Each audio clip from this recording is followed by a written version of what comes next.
Kemarin kita sudah singgung tentang kalimat fadzakir, bahwa kita ini bagaimanapun tetap memerlukan nasihat dan juga mau'idhah serta peringatan dari saudara kita kepada kita. Karena manfaat mendengarkan peringatan itu sangat besar. Masalahnya manusia itu kan terbagi menjadi 4 ketika mendapatkan peringatan, nasihat, wejangan. Pertama, boleh jadi mungkin nasihat dan peringatan itu bermanfaat bagi dirinya, kemudian bermanfaat bagi orang.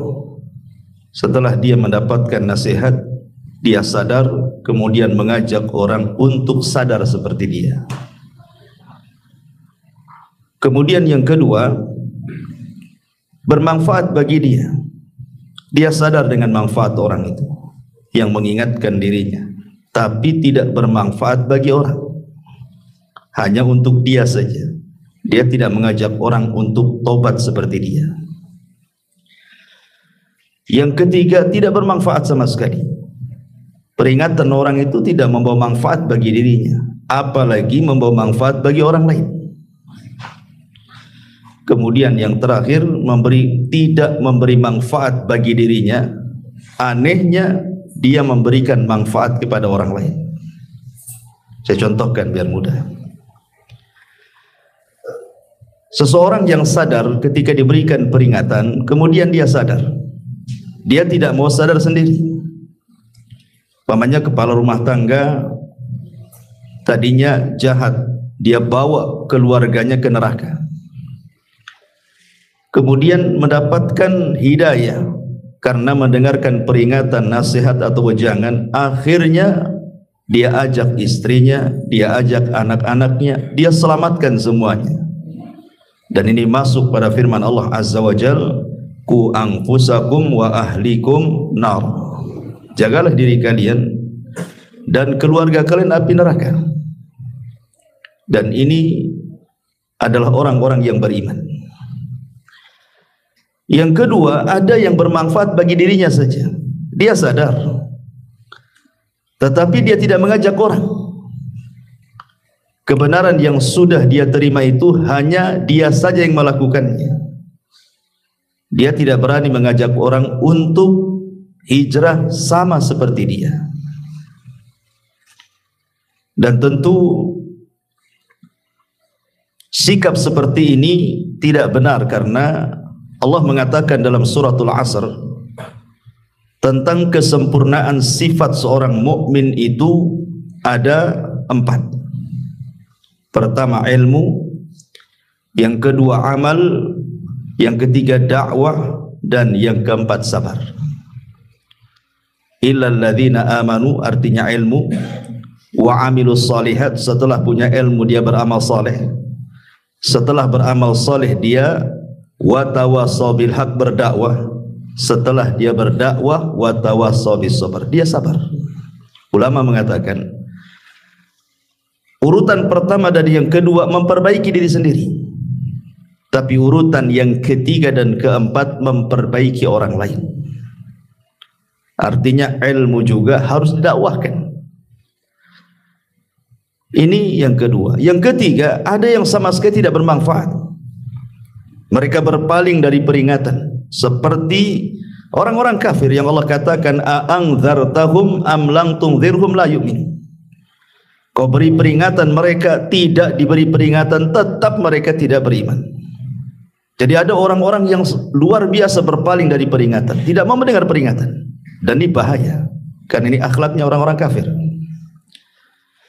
Kemudian yang keempat, tidak manfaat bagi dia, tetapi dia tularkan kepada orang lain. Boleh jadi mungkin dia mendengar ceramah, peringatan, tidak boleh berzina, tidak boleh minum khamar, tidak boleh ini, tidak boleh itu. Tapi dia tidak manfaat, tetap saja minum, tetap saja zina, tetap saja dia berdusta dan begitu seterusnya. Tapi dia memperingatkan orang lain. jangan kalian zina, jangan kalian begini, begitu. Ya. Ini dikhawatirkan masuk lima taquluna ma la taf'alun. Kabura maqtan indallahi an taqulu ma la taf'alun. Jangan kalian mengatakan apa yang kalian tidak kerjakan, karena besar sekali maktan azab Allah itu bagi orang yang ngomong doang tetapi tidak mau mengamalkannya. Ma'asyiral muslimin yang dimuliakan Allah Azza wa Jalla, di antara bentuk zakir mencari peringatan atau mencari nasihat itu adalah dengan hadirnya di majelis ilmu. Kalau anda ingin mendapatkan peringatan, nasihat-nasihat, hadir di majelis ilmu. Karena orang yang jarang hadir di majelis ilmu itu sangat membahayakan, sangat-sangat membahayakan.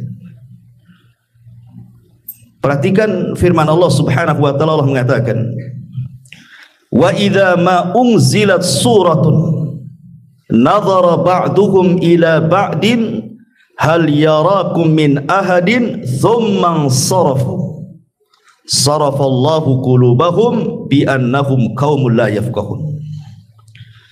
Dan apabila diturunkan satu surat, satu sama yang lainnya, maksudnya ketika turun wahyu kepada Nabi sallallahu alaihi wasallam, maka orang-orang musyrik itu memandang satu dengan yang lainnya, kemudian saling berkata, adakah seseorang dari kaum muslimin yang melihat kalian? Setelah itu mereka pun pergi. Allah memalingkan hati mereka disebabkan mereka adalah kaum yang tidak memahami wahyu. Dari sini istinbat ayat, kata para ulama, orang yang menjauh daripada majelis-majelis ilmu, berpaling secara badan, tidak suka mendengarkan ayat Al-Quran, hadis-hadis Nabi, ditinggalkan dia, maka Allah akan palingkan hatinya. Kalau sudah dipalingkan hatinya, ini bahaya. Nabi sendiri sebutkan dalam hadis Ummu Salamah, doa yang paling banyak diucapkan Nabi itu apa? Ya muqallibal qulub, tsabbit qalbi ala din. Ini doa yang selalu dipanjatkan Nabi. Wahai Zat yang membolak-balikan hati, tetapkan hatiku di atas agama. Bagaimana kalau Nabi SAW saja yang menerima wahyu dari Allah? Itu pula doa yang selalu dibacakan Nabi SAW dalam kesehariannya. Padahal tidak mungkin Nabi sesat. Tetapi begitulah ibrah, pelajaran bahwa hati ini mudah berpaling. Makanya orang yang jarang hadir di majelis taklim itu membahayakan hatinya. Dia akan condong kepada kesesatan, condong kepada syahwat dan syubhat. Dari sini ada sebuah hadis dari Abi Waqid Al-Harith bin Auf radhiyallahu anhu. Nabi SAW pernah suatu ketika menyampaikan pengajian, ceramah seperti ini. Datanglah 3 orang masuk ke majelis Nabi. Yang satu mendekat kepada Nabi, yang satu menjauh dari Nabi, duduk paling belakang. Yang satu pula berpaling, tidak mau hadir, pulang. Setelah kemudian selesai ngaji, Nabi SAW mengatakan kepada para sahabatnya, Ala ukhbirukum bin nafari thalatha. Maukah kuhabarkan kepada kalian tentang 3 orang yang tadi masuk ke masjid itu? Kemudian Rasul mengatakan, amma ahaduhum fa'awa ilallah fa'awahu Allahu ilaihi, wa ammal akhar fastahya Allahu minhu, wa ammal akhar fa'arad. Di sini sahihnya fa'aradallahu anhu. Adapun yang pertama yang masuk ke majelis duduk paling depan, berarti dia mencari perlindungan Allah, Allah lindungi dia. Adapun dia masuk cari tempat duduk paling belakang, padahal di depan masih kosong, dia malu-malu, Allah pun malu dengan dia. Adapun yang berpaling, di sini syahid, adapun yang berpaling tidak mau masuk ke majelis Nabi, maka Allah palingkan sekalian badannya dan hati-hatinya. Dan kalau Allah sudah memalingkan dari hambanya, ini sangat membahayakan. Kenapa? Karena dia tidak akan mendapatkan rahmat dari Allah. Dia akan dijauhi dari rahmat dan didekatkan dengan laknat. Dan pada hari kiamat Allah tidak akan memandang dia. Allah akan palingkan wajahnya dari dia. Dan kalau Allah Subhanahu wa taala sampai memalingkan wajahnya dan tidak melihat kita, maka inilah Allah katakan wasayujannabuhal ashqa. Maka orang-orang yang mereka berpaling, yatajannabuha, menghindar, menjauh. Ha ini kembali kepada peringatan. Maka siapapun yang menjauh dari peringatan itu, kata Allah, al-ashqa, maka dia orang yang paling celaka. Dan lawan celaka itu bahagia. Tempat orang bahagia itu di surga, tempat orang celaka itu di neraka. Makanya Allah mengatakan alladzi yaslan naral kubra, yaitu orang-orang yang akan memasuki api neraka yang sangat besar. Kenapa di sini Allah mengatakan kalimat kubra, api neraka yang sangat besar, menunjukkan ini bukan api dunia. Seandainya antum kumpulkan api dunia ini, semua antum kumpulkan satu dunia api ini, sak lahar-laharnya, kemudian barakinnya, api-api yang dalam lautan, yang dalam perut bumi, dikumpulkan semuanya, itu kecil dibandingkan dengan api neraka. Jadi di sini Allah sedang menceritakan tentang api neraka dan kengeriannya, yang Allah katakan tsumma la yamutu fiha wa la yahya. Selanjutnya di sana dia tidak akan mati dan tidak pula hidup, artinya tersiksa selamanya. Maka kajian di malam hari ini kita akan fokuskan mengenal neraka. Apa sifat-sifatnya? Bagaimana kengeriannya? Bagaimana azabnya? Apakah setiap mukmin juga ada yang masuk neraka? Apakah orang yang masuk neraka tidak akan keluar dari neraka lagi? Dan begitu seterusnya. Nanti kita akan bentangkan, kita akan kenalan seperti apa neraka itu. Ma'asyiral muslimin yang dimuliakan Allah Subhanahu wa taala. Ahli sunnah wal jamaah meyakini bahwa surga dan neraka itu keduanya sudah dicipta. Dan ini menyelisih keyakinan orang-orang Jahmiyah dan juga orang-orang falasifah ahli kalam, yang sebagian mereka mengatakan bahwa neraka belum tercipta, bahkan sebagian mereka mengatakan bahwa keduanya tidak kekal. Dan ini sangat bertentangan dengan banyak dalil. Tapi ada juga yang ekstrim seperti Khawarij dan Mu'tazilah. Kalau orang masuk neraka, dia tidak akan keluar darinya, walaupun dia seorang mukmin. Kalau dia sudah masuk neraka, tidak akan keluar. Makanya orang-orang Khawarij ketika menghukumi para pelaku dosa besar, mereka mengatakan kafir di dunia, kekal di neraka. Tapi orang-orang Mu'tazilah, mereka banci. Apabila ditanya tentang para pelaku dosa besar di dunia, mereka tidak katakan kafir, tapi tidak mengatakan mukmin juga. Manzilatun baina manzilataini, antara mukmin dan kafir. Tapi di neraka hukumnya sama dengan Khawarij, kalau sudah masuk gak akan keluar lagi. Dan ini akan bertentangan dengan banyak riwayat tentang syafaat. Bukankah syafaat itu salah satunya yang menyelamatkan orang yang masuk neraka kan? Selama dia tidak musyrik, tidak kafir.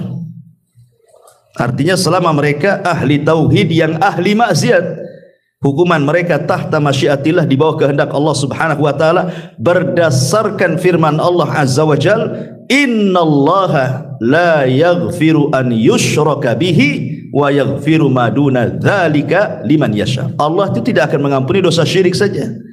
Adapun selain syirik itu di bawah kehendak Allah. Allah mau langsung masukkan ke surga. Kalau Allah mau diadab di neraka, kemudian dengan syafaat dia diselamatkan. Atau kalau sudah tidak ada syafaat, maka mereka akan diselamatkan dengan rahmat kasih sayang Allah Subhanahu wa taala.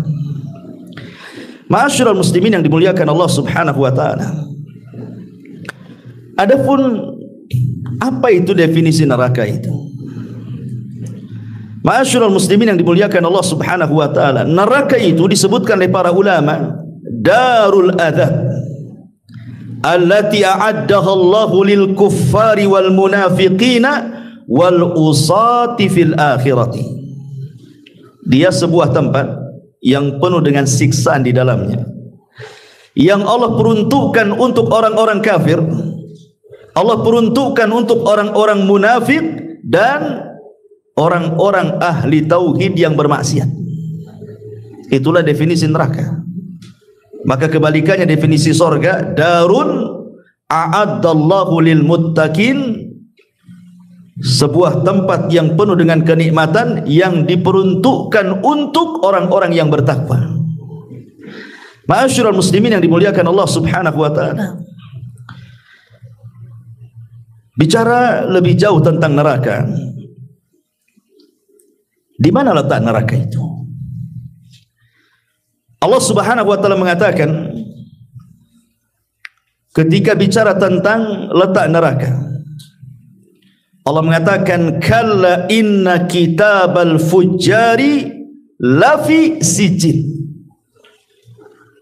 Sesungguhnya catatan orang-orang jahat, orang-orang fajir diletakkan di sijin. Artinya bahwa neraka itu berada di sijin. Sijin itu di mana? Di bawah dasar bumi yang paling dalam. Tentu maksudnya bumi bukan yang bumi yang kita pijak, tapi bumi kelak yang akan diganti di hari manusia dikumpulkan di padang mahsyar. Tapi kalau sorga di bawah arasy dan di atas sidratil muntaha.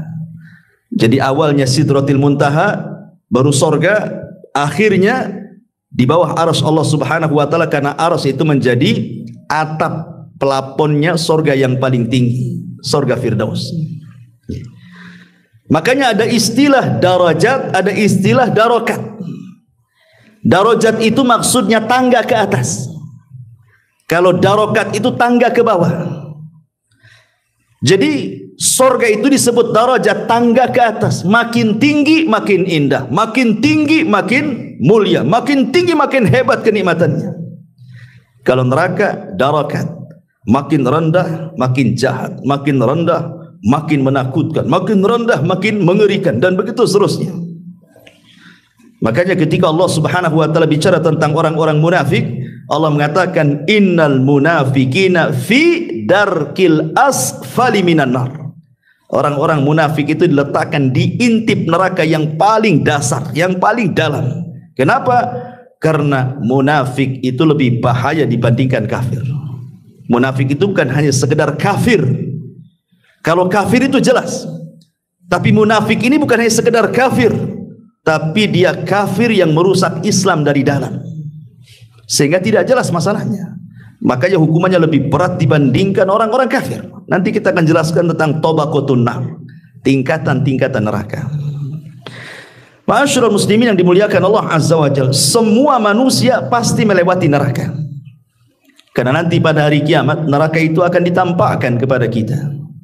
Waji'a yauma idzin bi jahannam. Manusia akan ditampakkan jahanam, akan dibawa di hadapan mereka. Setelah itu Allah bentangkan jisrun. Jisrun itu jembatan titian siratal mustaqim, yang kalau jatuh dari jembatan itu dipastikan masuk jahanam. Semua orang pasti melewati ini. Mukminnya, kafirnya, fajirnya, baiknya, semua akan melewati. Makanya Allah Subhanahu wa taala berfirman di dalam Al-Qur'an surah Maryam 7172, wa im minkum illa wariduha kana ala rabbika hatman maqdiyah. Allah mengatakan, dan sungguh kalian pasti melewatinya, dan itu keputusan yang tidak bisa dirubah dari Allah Subhanahu wa taala. Semua akan melewati neraka, lewat titian itu. Makanya Allah mengatakan thumma nunajjil ladzina taqau wa nadhara adh-dhalimina fiha jithiya. Allah selamatkan orang-orang yang beriman yang menyeberang, tetapi Allah jatuhkan orang-orang zalim ke dasar jahanam. Bahkan dalam sebuah hadis yang dikeluarkan Imam Muslim, Nabi SAW mengatakan thumma yudhrabul jisru ala jahannam. Kemudian dibentangkan jembatan sirat di atas neraka jahanam. wa tahillu syafa'atu, dan diperbolehkan syafaat pada waktu itu. Wa yaqulun, maka semua para nabi mengatakan Allahumma sallim sallim, ya Allah selamatkan, ya Allah selamatkan umatku. Kila, kemudian dikatakan, ya Rasulullah, wa mal jisru, Rasul apa sih titian itu? Qala, maka Rasul mengatakan, dakhadun mazillatun fihi khatatifun wa kalalibun wa hasakun takunu bin najdin fiha syaukatu yuqalu laha sa'dan. Ketika Nabi SAW ditanya tentang jembatan itu, maka Rasul menyebutkan sifatnya. Jembatan itulah tempat yang sangat licin, mudah menggelincirkan. Dia memiliki penyambar-penyambar dan kawat-kawat besi yang kokoh, seperti yang ada di Najd yang memiliki kawat-kawat besi yang disebut dengan sa'dan. Jadi ada kawat-kawat bengkok gitu, yang menyambar-nyambar gitu ya di jembatan itu.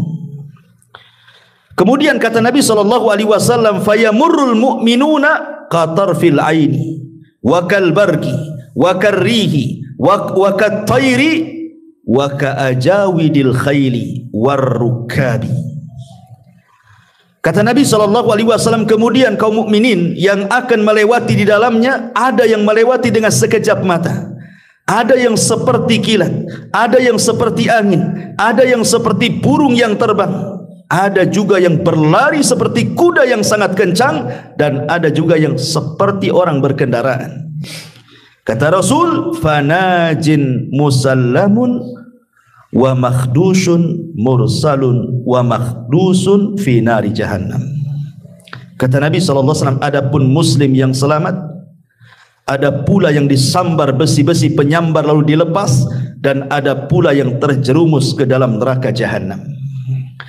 Ma'asyiral muslimin yang dimuliakan Allah Subhanahu wa taala, tentu orang yang pertama melewati adalah Rasul kita, tidak syak lagi, baru umat Islam. Walaupun kita umat yang terakhir, tetapi justru yang pertama kali melewati jembatan itu, dan itu bentuk kemuliaan. Kenapa demikian? Karena usia umat kita ini tak panjang, hisabnya tak lama. Kalau usia umat dulu itu panjang-panjang, maka hisabnya lama, makanya didahulukan umat Islam. Dan ini kemuliaan bagi kita. Ma'asyiral muslimin yang dimuliakan Allah Azza wa Jalla, sebenarnya neraka itu cuma satu secara zatnya, tetapi muta'addidatun fis sifat. Zatnya satu, tetapi sifat-sifatnya berbilang. Makanya neraka itu ada istilah-istilah dalam Al-Quran. Ada namanya istilah al-hawiyah. Apa hawiyah? Hawiyah itu menunjukkan seseorang terjatuh dengan cara terlempar. Itu disebut hawiyah artinya. Sebagaimana Allah mengatakan, fa ummuhu hawiyah wa ma adraka ma hiyah narun hamiyah. Dan tahukah kamu apa itu neraka hawiyah? Ia adalah api yang sangat panas. Artinya ketika dia jatuh itu seolah-olah didorong, dilemparkan. Kemudian juga ada istilah ladha. Makanya Allah mengatakan, kalla innaha ladha nazza'ata lisyawa. Dalam surah Al-Ma'arij 15-16 Allah mengatakan ladha. Apa sih ladha itu? Neraka yang apinya menyambar-nyambar, menyala-nyala, itu disebut ladha. Makanya Allah mengatakan sama sekali tidak, karena ia adalah neraka ladha yang akan mengelupaskan kulit kepala mereka. Kemudian juga ada istilah khutamah. Khutamah itu maksudnya melumat bahasa kitanya.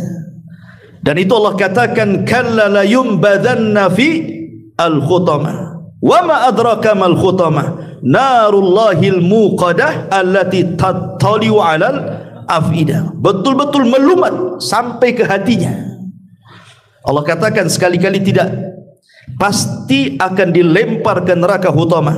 Dan tahukah kamu apa neraka khutamah itu? Yaitu api Allah yang dinyalakan, yang membakar sampai ke hati orang itu. Kemudian juga ada istilah jahannam. Tentu artinya jahannam itu api yang sangat panas sekali.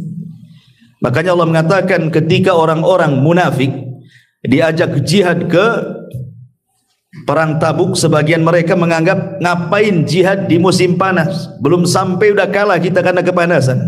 Maka turun ayat kul naru jahannam asyaddu harran law kanu yafqahun. Katakan ya Muhammad kepada orang-orang munafik itu, neraka jahanam lebih panas kalau seandainya mereka tahu. Kemudian juga ada istilah jahim. Dalam Quran itu ada istilah jahim.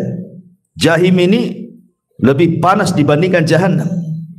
Sebagaimana Allah mengatakan fa amma man tagha wa atharul hayatad dunya fa innal jahima hiyal ma'wa.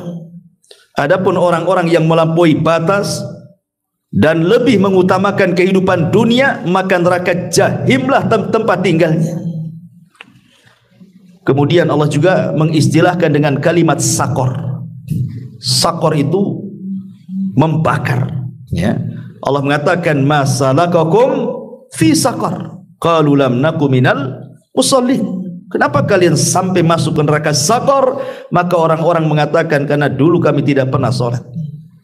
Kemudian juga ada istilah sa'ir, sebagaimana Allah mengatakan wa amma man utiya kitabahu wara'a dhahri fasawfa yad'u thubura wa yasla sa'ira. Sa'ir itu artinya bukan hanya sekedar api yang menyala, tetapi berkobar-kobar sangat tinggi sekali. Apinya itu makin tinggi gitu. Itu disebut sakor namanya. Makanya Allah mengatakan adapun orang-orang yang diberikan catatan amal dari belakang punggungnya, maka ia akan berteriak celakalah aku, dan dia akan masuk ke neraka sakor. Kemudian juga ada istilah sijin. Sijin itu artinya penjara. Karena orang masuk neraka tidak mungkin keluar dari situ, seolah-olah dia masuk ke penjara api neraka. Makanya Allah mengatakan wa ma adraka ma sijin dalam surah Mutaffifin itu ayat 8, tahukah kamu apa itu sijin? Itulah sifat-sifat neraka, ya. Ma'asyiral muslimin yang dimuliakan Allah Subhanahu wa taala. Allah Subhanahu wa taala ketika menyebutkan kengerian neraka, ada istilah-istilah yang sangat menakutkan bagi neraka itu. Terkadang Allah membahasakan dengan bi'sal masir. Apa bi'sal masir itu? Seburuk-buruk tempat kembali. Walilladzina kafaru bi rabbihim adzabu jahannam wa bi'sal masir. Surah Al-Mulk ayat 6. Dan orang-orang yang ingkar kepada Tuhannya akan mendapatkan adab jahannam, dan itu seburuk-buruk tempat. Di dunia ini seburuk-buruk tempat pun tidak lebih buruk daripada neraka. Sebutkan tempat yang paling buruk di dunia, tidak seburuk neraka. Bahkan ada istilah juga bi'sal qarar. Sebagaimana Allah mengatakan jahannam yaslaunaha wa bi'sal qarar, Ibrahim 2:9. Yaitu neraka jahannam, mereka masuk ke dalamnya, dan itu seburuk-buruk tempat kediaman. Qarar. Ya. Terkadang Allah Subhanahu wa taala membahasakan dengan darul bawar. Sebagaimana Allah mengatakan alam tara ilal ladzina baddalu ni'matallahi kufra wa ahallu qaumahum daral bawar. Surah Ibrahim ayat 28. Allah mengatakan tidakkah kamu memperhatikan orang-orang yang telah menukar nikmat Allah dengan ingkar kepada Allah dan menjatuhkan kaumnya ke lembah kebinasaan. Allah bahasakan neraka dengan lembah kebinasaan. Ada juga bahasa Quran dengan menyebutkan bi'sal wirdul maurud. Apa itu? Seburuk-buruknya tempat yang akan dimasuki manusia. Sebagai Allah mengatakan dalam surah Hud ayat 98. Dan ada juga bahasa Quran dengan kata-kata daral fasikin, negerinya orang-orang fasik. Neraka itu negerinya orang-orang fasik, seperti yang disebutkan dalam surah Al-A'raf 1:45. Dan ada juga yang mengatakan asfala safilin, seperti dalam surah Tin. Asfala safilin itu artinya tempat yang paling rendah yang ada di neraka. Ada juga yang mengatakan su'uddar, tempat yang paling buruk. Ada juga yang mengatakan bi'sal mihad, tempat tinggal yang sangat-sangat buruk. Begitulah Allah istilahkan neraka. Artinya tidak ada satupun istilah kebaikan di neraka itu. Semua buruk. Gitu maksudnya. Makanya kenapa ketika Nabi SAW menceritakan tentang bi an'ami rajulin min ahli dunya wa huwa min ahli nar. Jadi ada seseorang itu ketika di dunia itu hidupnya nikmat sejak lahir sampai mati, tidak pernah ngeluh, nggak pernah susah, semua dicukupi nikmatnya. Tetapi Allah takdirkan dia termasuk penduduk neraka. Akhirnya Allah celupkan ke neraka satu celupan saja. Kemudian Allah tanya orang ini, hal marrabika min ni'amin qad. Sekarang sudah kucelupkan kau neraka, masih terasa kenikmatan yang pernah kualami di dunia itu? Dia mengatakan tidak. Tidak ada kenikmatan lagi di kepalaku, katanya. Tidak bisa lagi. Kalau kita kan mungkin dulu pernah senang, kemudian susah, masihlah teringatkan. Zaman dulu masih senang, zaman dulu masih di atas, zaman dulu masih gaji besar, sebelum dipecat, sebelum di PHK, sebelum kebakaran rumahnya, sebelum kena musibah, masihlah teringat kenangan-kenangan itu. Tapi kalau orang sudah dicelupkan neraka satu kali, hilang blank sudah, seolah-olah dia tidak pernah merasakan kelezatan nikmat hidup di dunia itu. Itu baru satu kali celupan tuh.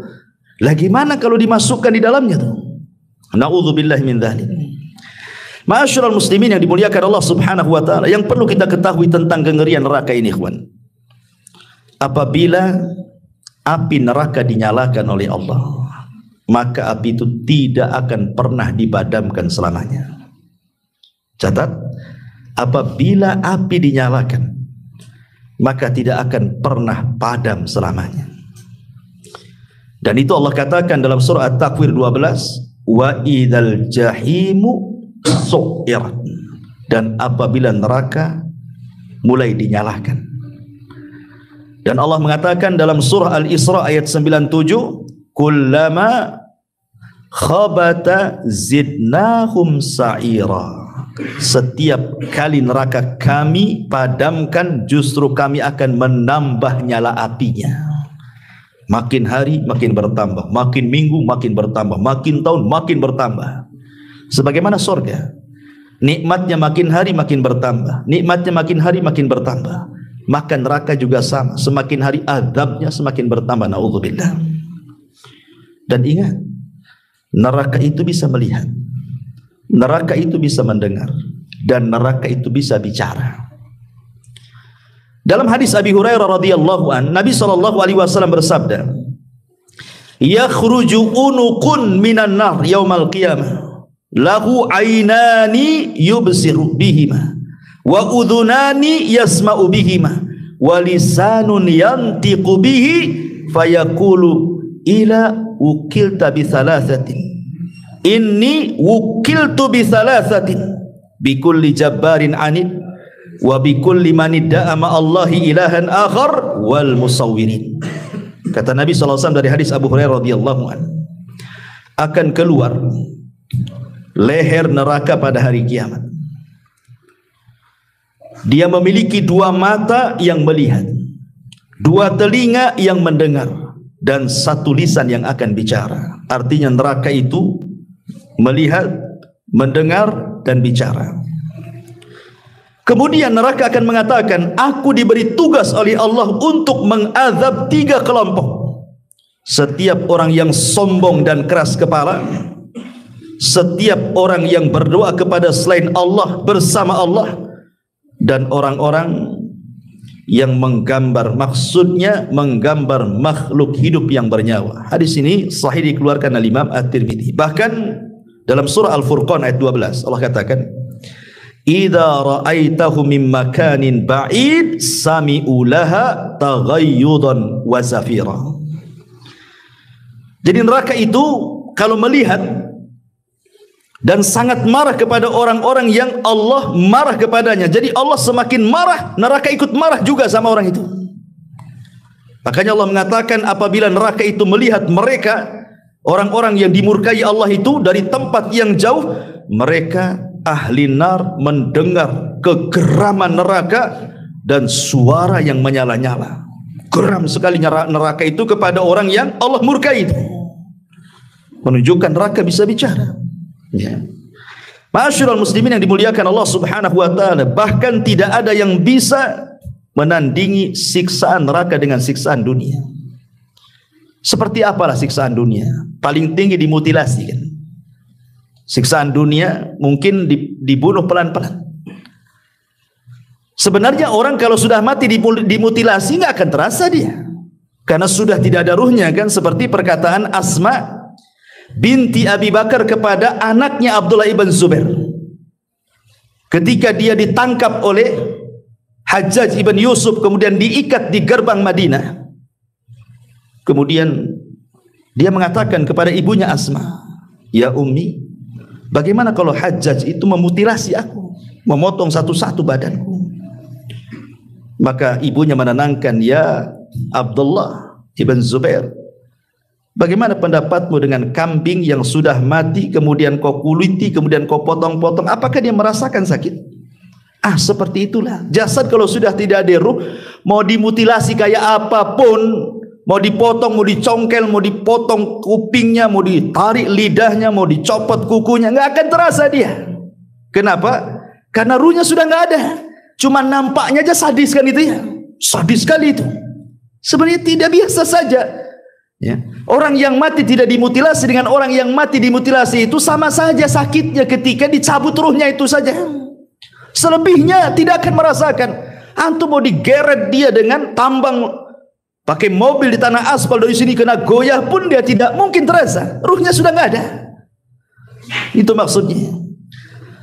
Dan kalau seandainya kita kumpulkanlah, coba raja mana yang paling bengis mengadab manusia? Ashabul Ukhdud, Fir'aun ketika membunuh bayi-bayi, Namrud ketika membunuh kesewenang-wenangannya, dan begitu seterusnya. Tidak ada yang bisa menandingi siksaan neraka dibandingkan dengan dunia. Makanya Allah katakan dalam surah Al-Fajr ayat 25, "Fa yauma idzin la yu'adzibu adzabahu ahad." Pada hari itu tidak ada yang mengadab seperti adab Allah, nggak ada. Ya. Ma'asyiral muslimin yang dimuliakan, kenapa?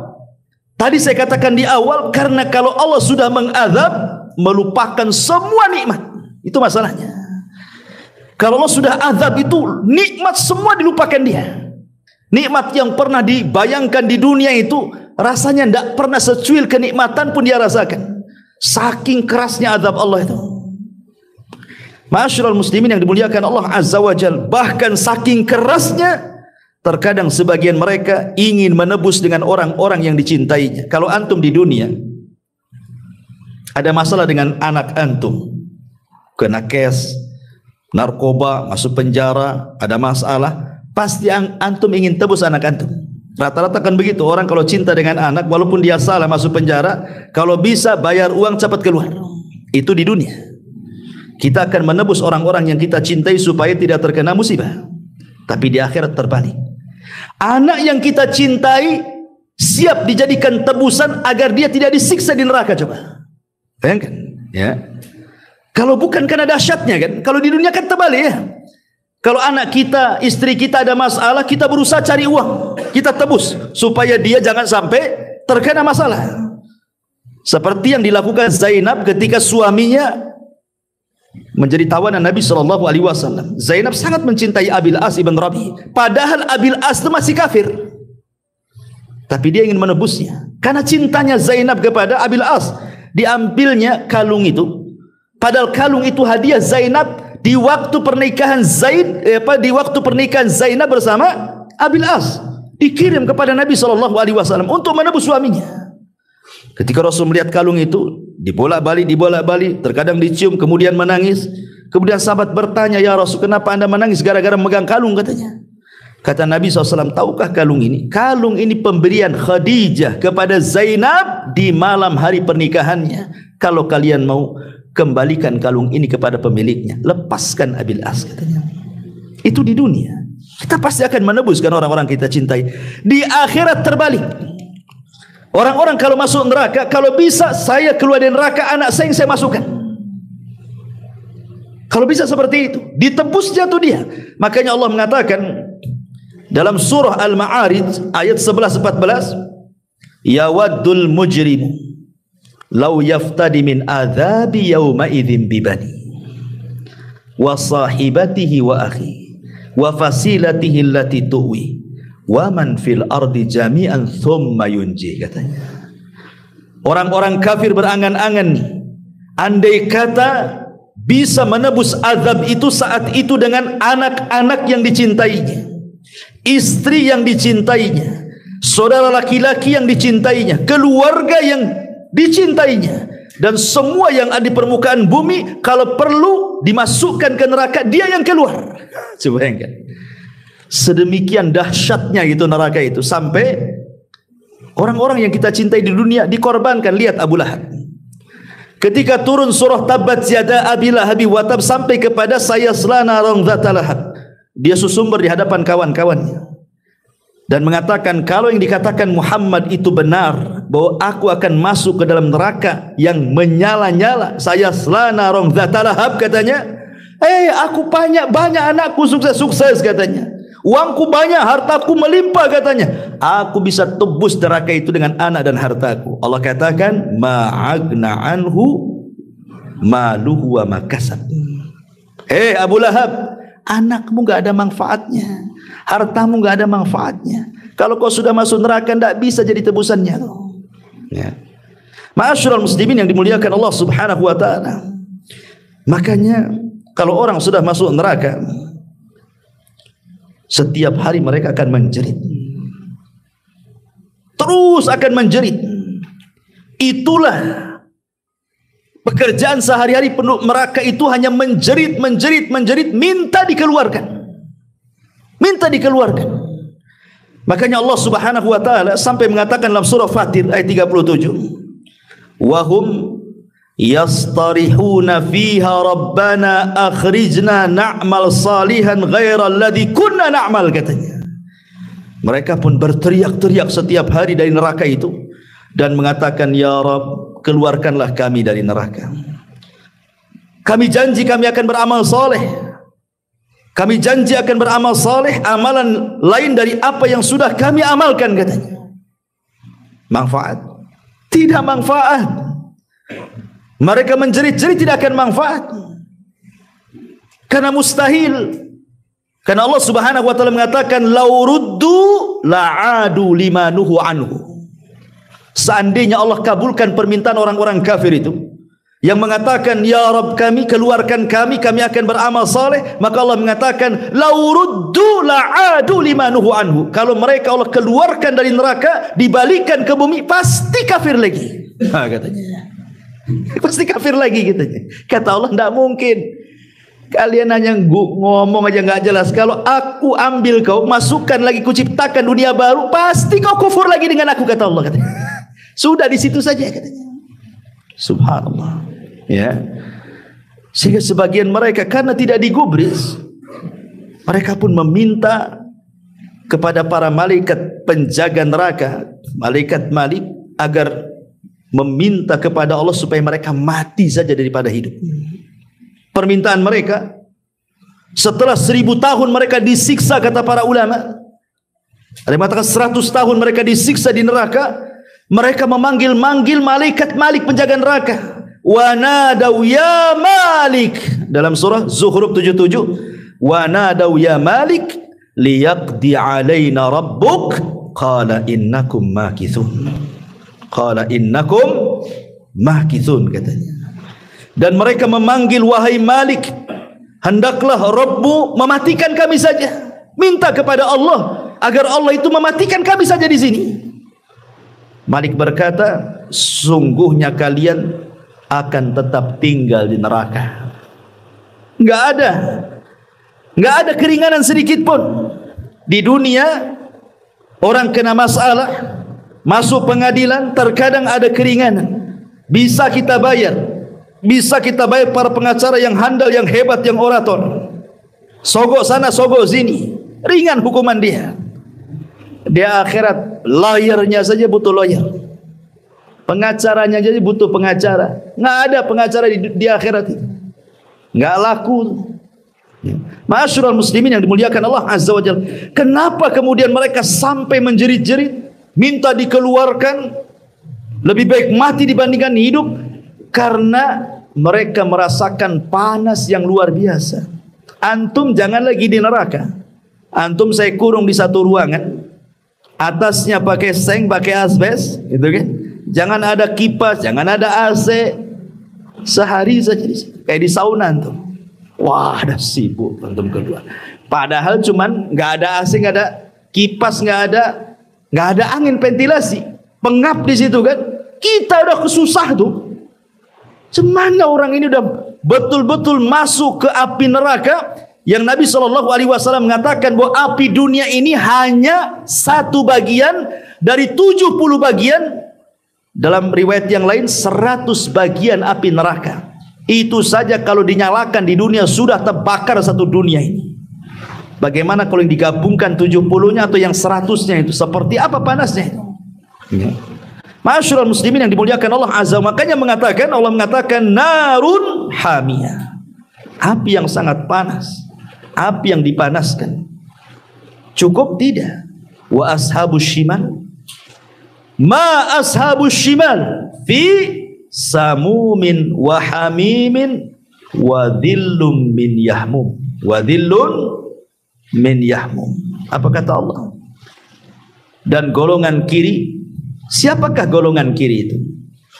Dalam siksaan angin yang amat panas dan air yang amat mendidih dan naungan asap yang sangat hitam tebal. 3. Allah katakan angin. Jadi sudah panas, biasanya kalau kita panas, anggaplah kita berdiri di tengah sawah, panas nih terik matahari, adalah angin yang mengurangi rasa panas, ya kan? Ada angin yang mengurangi rasa panas. Ini angin yang datang bukan mengurangi rasa panas, makin panas lagi. Atau orang umpamanya ingin bernaung, nggak ada pohon, paling cari awan. Ini awan, matahari sudah agak ke barat kan, biasanya awan menutupi matahari itu, ya, agaklah teduh sedikit. Rupanya bukan awan, asap pula membawa panas dari atas. Subhanallah. Udah asap di atas bawa panas, angin pula bawa panas, dia pula di neraka yang panas. Seperti apa itu? Ya wajarlah orang itu menjerit-jerit. Ya. Ma'asyiral muslimin yang dimuliakan Allah Subhanahu wa taala. Bahkan saking panasnya neraka itu, sampai ke bumi panasnya. Panasnya neraka itu loh sampai ke bumi. Makanya kenapa Nabi SAW melarang kita untuk sholat ketika matahari di atas kepala.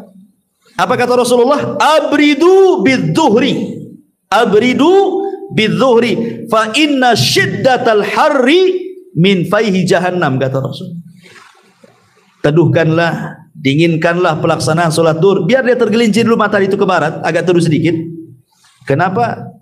Karena panas yang sangat terik di matahari di atas kepala itu adalah panas neraka jahanam yang dihembuskan ke dunia. Lihat, saking panasnya sampai kita rasakan ke dunia. Padahal jarak neraka dengan surga itu tak berantah.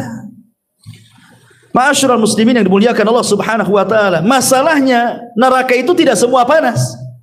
Ada juga yang dingin. Jangan salah. Tapi kalau sudah dingin bersangatan, siapa yang tahan kan? Coba antum 1 minggu di kulkas, apa nggak jadi es tuk-tuk? Subhanallah ya. Makanya Allah mengatakan, la yadzuquna fiha bardan wala syaraban illa hamiman wa ghassaqah. Mereka tidak merasakan kesejukan di dalamnya dan tidak pula mendapatkan minuman selain air minum yang mendidih dan air yang sangat dingin. Ghassaq ini, kata para ulama tafsir mengatakan, dia adalah air nanah penduduk neraka yang sangat dingin. Kalau diminum itu membekukan semua badan, mematikan semua urat, mematikan jantung, semuanya mati. Dan dia, kita saja ya, kalau punya penyakit gusi, minum, ambil es saja sedikit kan, mana rasanya? Nggak mau orang lagi. Sampai banyaklah iklan-iklan pasta gigi itu, kalau pakai ini nggak apa-apa, es dikunyah pun nggak apa-apa kan. Kita coba tetap juga sakit. Rupanya iklan saja. Masyaallah muslimin yang dimuliakan Allah Azza wa Jalla. Lihat hadis Nabi SAW mengatakan, ishtakatin nar ila rabbiha. Faqalat rabbi akalani ba'di ba'dhan. Akalani ba'di ba'dhan. Fa'adina laha binafasaini. Nafasin fi syita wa nafasin fi sayfi. Fa ashaddu ma tajiduna minal har wa ashaddu ma tajiduna minal zamharir. Neraka mengadu kepada Rabb. Neraka kan sudah saya katakan dia bisa bicara dia. Mengadu tuh neraka itu sama Allah. Ya Rabb, sebagian kami memakan sebagian yang lain. Neraka yang dingin memakan neraka yang panas memakan yang dingin. Ya, bergaduh tuh dua neraka. Maka kemudian Allah berfirman kepada neraka, jika demikian, maka engkau akan dapat bernafas dua kali. Satu nafas di musim dingin dan satu nafas di musim panas. Maka itulah panas yang paling panas dan dingin yang paling dingin. Kalau datang panas, itulah panas yang luar biasa. Kalau datang dingin, itulah dingin yang luar biasa. Dingin itu bukan berarti mengenakan, tidak. Terkadang lebih bahaya dibandingkan panas. Ya. Ma'asyiral muslimin yang dimuliakan Allah Subhanahu wa taala. Sementara kita tahu bahwa kalau antum zaman baheula, zaman dulu belum ada gas, baik listrik ataupun gas tabung, semua orang membuat perapian dengan kayu. Sibuklah orang ke hutan, sibuk orang ke kebun cari dahan untuk masak. Tapi bahan bakar neraka itu bukan dari kayu. Allah katakan, ya ayyuhalladzina amanu qu anfusakum wa ahlikum nara wa quduhan nas wal hijarah. Hai orang-orang yang beriman, peliharalah dirimu dan keluargamu dari api neraka yang bahan bakarnya, lihat, Allah dahulukan manusia dulu. Bahan bakar neraka itu manusia, baru setelah itu batu. Ya. Didahulukan manusia. Bahan pokok, bahan bakarnya neraka itu manusia dulu, baru batu. Ma'asyiral muslimin yang dimuliakan Allah Subhanahu wa taala, wajar kalau seandainya tidak ada raut kebahagiaan. Makanya Allah mengatakan tadi apa? Wasayujannabuhal ashqa. Ashqa itu orang yang paling celaka. Celaka itu lawan orang yang paling bahagia. Sehingga tidak ada penduduk neraka itu senyum, apalagi tertawa, apalagi bercanda, enggak ada. Penduduk neraka itu hanya bisa menangis dan menangis. Perhatikan Allah mengatakan dalam surah Al-Anbiya 100, lahum fiha zafirun wa hum fiha la yasma'un. Mereka merintih, menangis dalam api neraka, dan mereka di dalamnya tidak bisa mendengar. Subhanallah, dihilangkan pendengarannya. Dari Abdullah ibn Qais radhiyallahu an, Nabi SAW bersabda, inna ahlan nar la yabkuna fin nar hatta law ujriyatis sufun fi dumuihim lajara thumma innahum la yabkuna dama ba'da dumu'i wa bimithli ma hum fihi. Subhanallah. Sesungguhnya penduduk neraka itu akan menangis di neraka seandainya perahu itu dijalankan di genangan air mata penduduk neraka, niscaya perahu itu akan berjalan di atasnya. Ketika mereka sudah tidak ada lagi air mata yang dikeluarkan, maka mereka akan menangis dengan tangisan darah sebagai ganti air mata mereka, karena sudah habis tangisannya, sehingga darah yang keluar, naudzubillah. Ya. Dan mereka setiap hari melolong, ikhwan. Setiap hari menjerit, setiap hari melolong. Sampai-sampai Abu Umamah Al-Bahili radhiyallahu an, dia mengatakan, aku mendengar Rasul bersabda. Jadi suatu ketika Rasul itu dibawa oleh dua malaikat ke atas, tinggi dalam tidurnya itu.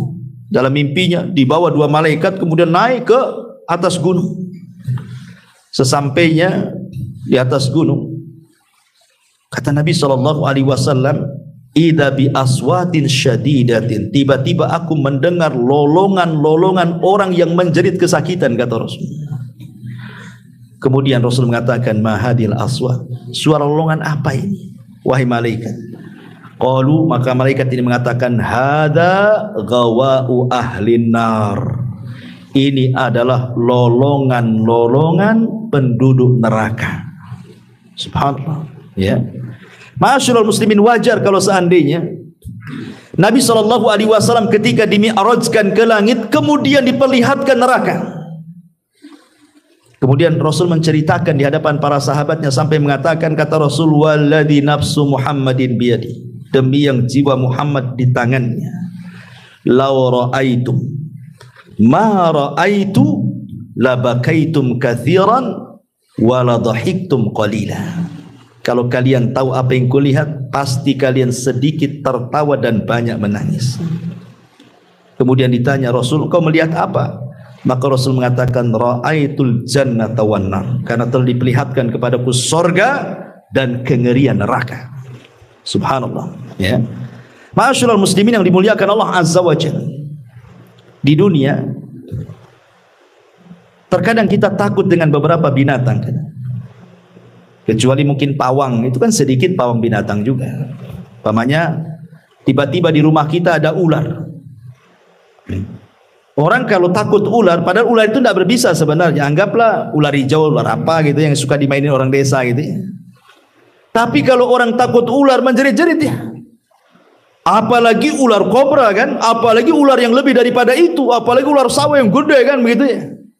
Tentu kita akan takut. Atau mungkin tiba-tiba di kamar kita itu penuh dengan kalajengking. Saya kira antum akan lari. Rupanya penduduk neraka juga akan diberikan ular dan kalajengking neraka. Bukan ular dunia, ular neraka, kalajengking neraka. Nabi SAW mengatakan dalam sebuah hadis yang dikeluarkan Imam Baihaqi dan disebutkan sahih oleh Syekh Nasiruddin Albani dalam kitabnya As-Sahihah. Rasul mengatakan bahwa jika ular di neraka menyengat satu gigitan, akan menyebabkan panas demam selama 40 musim. Ya, kalau antum digigit ular neraka satu kali gigitan, maka demamnya 40 musim, artinya 40 tahun baru sembuh tuh dari demam. Demikian juga kalajengking neraka apabila menggigit satu gigitan, maka menyebabkan panasnya sama selama 40 musim juga. Bayangkan, tersiksa. Ya, kalau mati sekalian selesai kan enak.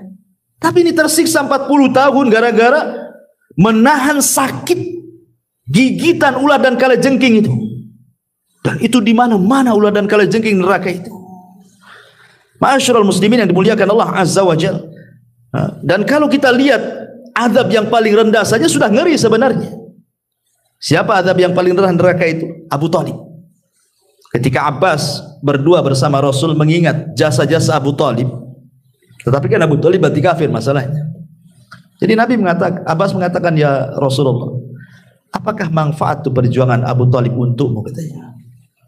Maka Nabi SAW mengatakan, ya, tadinya Abu Thalib itu harusnya digulung di ombak neraka, tapi ku mohon kepada Allah agar diletakkan di sendal neraka.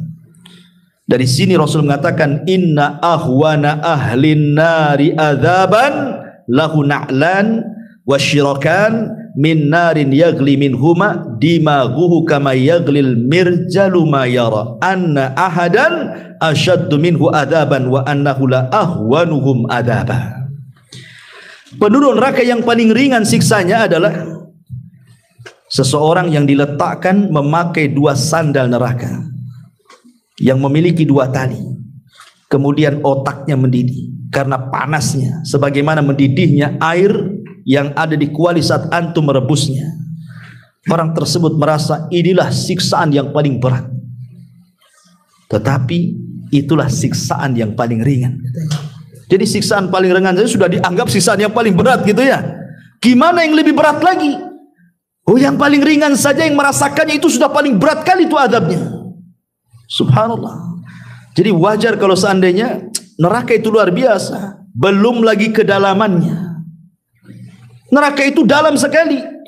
Makanya hadis Abi Hurairah radhiyallahu anhu, suatu ketika Rasul pernah berkumpul bersama para sahabat itu mendengar ledakan, dentuman dum gitu ya. Rasul ngomong sama sahabat, kalian tahu dentuman apa ini, katanya. Wajibah ini dalam bahasa Arabnya, dalam bahasa kita dentuman. Sahabat mengatakan, Allah wa Rasulullah alam, kami tidak tahu, wahai Rasul. Apa kata Rasul? Hada hajarun rumiyah bihi fi nari jahannam mundu sab'ina kharifan fahuwa yahwi fi nari ilal an hatta intaha ila qa'riha. Itu batu segede unta, kata Rasul, yang dijatuhkan dari titian, kemudian jatuh sampai ke neraka jahanam, baru sampai di dasarnya 70 tahun lamanya. Bayangkan kalau orang jatuh dari titian itu, berarti 70 tahun melayang baru sampai di jahanam. Saking dalamnya lembah itu. Antum jangan cerita, antum jatuh dari atap saja ber 3 meter. Sakitnya luar biasa. Ini 70 tahun baru sampai di jahanam. Gimana ceritanya? Ya. Masyarul muslimin, dan orang yang masuk neraka itu banyak. Sampai-sampai dalam sebuah hadis, Adam pernah dipanggil oleh Allah Subhanahu wa taala. Kemudian Allah mengatakan kepada Adam, "Ya Adam, akhrij bi'tsan nar." Adam, keluarkan dari turunanmu yang pantas masuk neraka, katanya. Kemudian Adam mengatakan, "Wa ma ba'tsun nar?" Apa yang dimaksud dari umatku utusan-utusan yang akan masuk ke neraka itu, ya Rabb? Qala, maka Allah mengatakan, "Min kulli alfin tis'umi'atin wa tis'atun wa tis'ina." Dari 1000 manusia, keluarkan 999, masukkan ke neraka dari turunanmu, 1 masukkan ke surga. Subhanallah. Bandingan orang masuk surga dengan neraka itu 999, yang 1 masuk surga. Berarti kan neraka itu banyak, ya, banyak sekali penuh neraka itu, karena bandingannya 1 banding 999. Kemudian Rasul sallallahu alaihi wasallam mengatakan, "Abshiru fa inna minkum rajulan wa min Ya'juj wa Ma'juj alfa." Bergembiralah kalian, dari 1000 itu 1 dari kalian, dan 999 dari Ya'juj dan Ma'juj. Artinya Ya'juj dan Ma'juj semua masuk neraka. Makanya kenapa Rasul mengatakan dalam hadis, Allah berfirman kepada Nabi Isa yang ketika itu sudah berhasil membunuh Dajjal, kemudian difitnah dengan keluarnya Ya'juj dan Ma'juj dan jebolnya benteng yang dibangun Dzulqarnain itu. Apa kata Allah? Wahai Musa, wahai Isa, sebaiknya kau bawa orang-orang yang beriman ke Bukit Tur. Kau jangan lawan mereka, kau tidak akan bisa mengalahkan mereka. Itu kaum yang tidak bisa diperangi dan tidak bisa dibunuh, katanya. Sembunyi. Seorang nabi saja disuruh sembunyi melawan Ya'juj dan Ma'juj itu. Kenapa? Karena itu kaum tidak bisa dibunuh, tidak bisa diperangi. Logikanya ikhwan, antum loh kelahi, antum lawan 10 orang, jago kumpu manapun, kalau 10 orang kaulah antum. Mana ada. Makanya dalam Islam itu, kalau orang berperang kemudian lebih dari 2, boleh lari. Umpamanya ini perang nih, musuhnya kita kaum muslimin 100, musuhnya 300, boleh lari. Dan itu tidak termasuk lari dari peperangan. Tapi kalau musuhnya 2, tidak boleh lari. Mi'atun yaglibuna mi'atain. Al-ana khaffafallahu ankum wa alima anna fikum dha'fa. Sekarang Allah ringankan. Ya, bukan 1 lawan 10 lagi, 1 lawan 2 saja, karena tahu kami mengetahui kalian itu lemah. Dari sini dibatasi bahwa kalau dalam pertempuran muslim dan kafir, musuh antum 2 orang, tidak boleh lari. Kalau lari masuk dosa besar, lari dari peperangan. Tapi kalau lebih dari 2 nggak apa-apa. Nah, antum menggunakan jurus kaki 3000, langsung nggak masalah. Ya, kenapa? Musuhnya 3. Boleh lari lah kan begitu. Karena yang tidak boleh itu cuma 2. Karena Allah mengatakan mi'atun yaglibuna mi'atain. 100 melawan 200, artinya 1 banding 2 kan gitu. Kalau 1 banding 2 nggak boleh lari. Ustaz, besar-besar loh badannya, nggak boleh lari. Apalagi kecil-kecil. Besar-besarnya nggak boleh lari kan itu.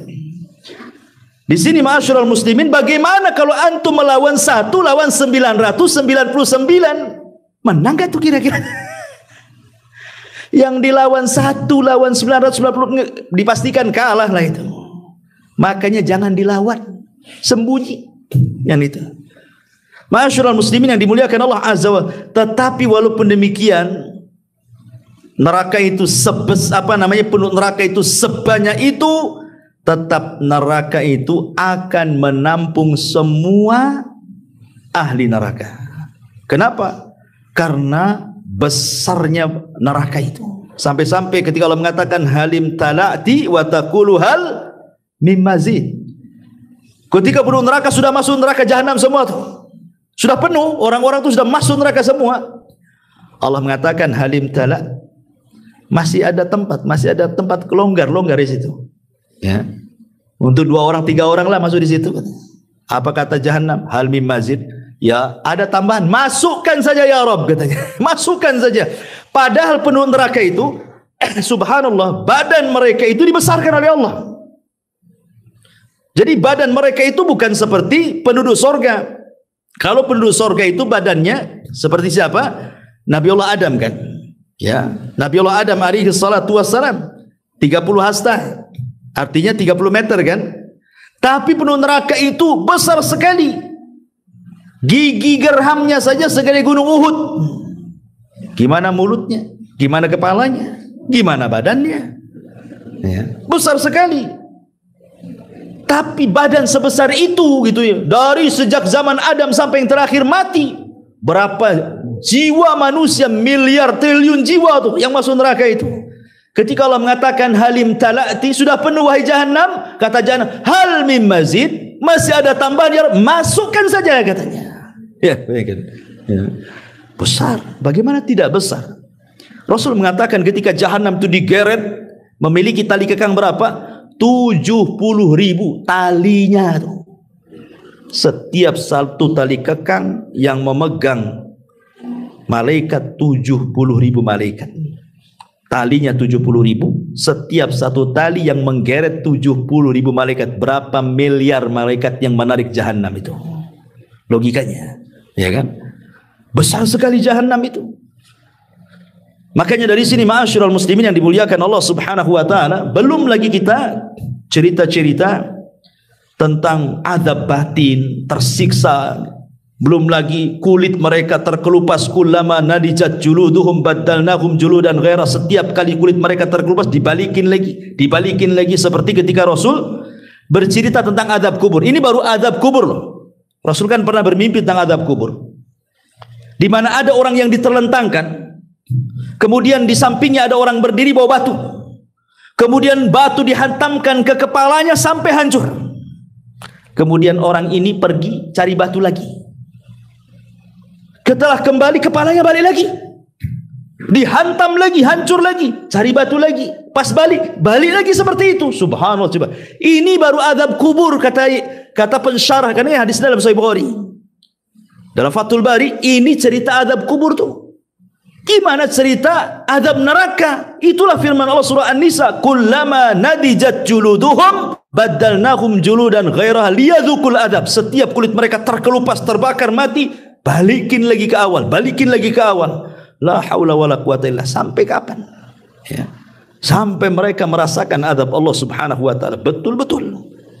Tapi ya tergantung orang masuk neraka itu kan. Ada yang boleh jadi mungkin setahun dikeluarkan, 2 tahun dikeluarkan, 100 tahun dikeluarkan, tergantung dosanya. Kalau dia orang mukmin yang bermaksiat kan itu. Tapi jangan pula kemudian ada istilah. Saya pernah dengar seorang artis mengatakan, ya, nggak apa-apa saya masuk neraka, biar saya ketemu Lady Gaga, katanya. Subhanallah, ketemu Lady Gaga pula di neraka, katanya. Oh, bisa ngomong begitu? Dia kira satu hari neraka itu kayak apa? Dicelupkan sedikit saja itu sudah hilang nikmat dia di dunia itu. Nauzubillah, kok bisa ngomong begitu? Jadi candaan kan? Kurang ajar mulutnya orang ini. Ya, perlu disobek nggak? Ya. Ma'asyiral muslimin yang dimuliakan Allah Azza wa Jalla, dan banyak lagi pembahasan neraka ini. Pertama suara sudah soak gitu. Yang kedua hujan juga. Mungkin kita dan yang lebih pas sudah 9:30 gitu ya. Mungkin ini saja yang bisa sampaikan. Mudah-mudahan sebagai pengetahuan tentang apa itu neraka dan kengerian.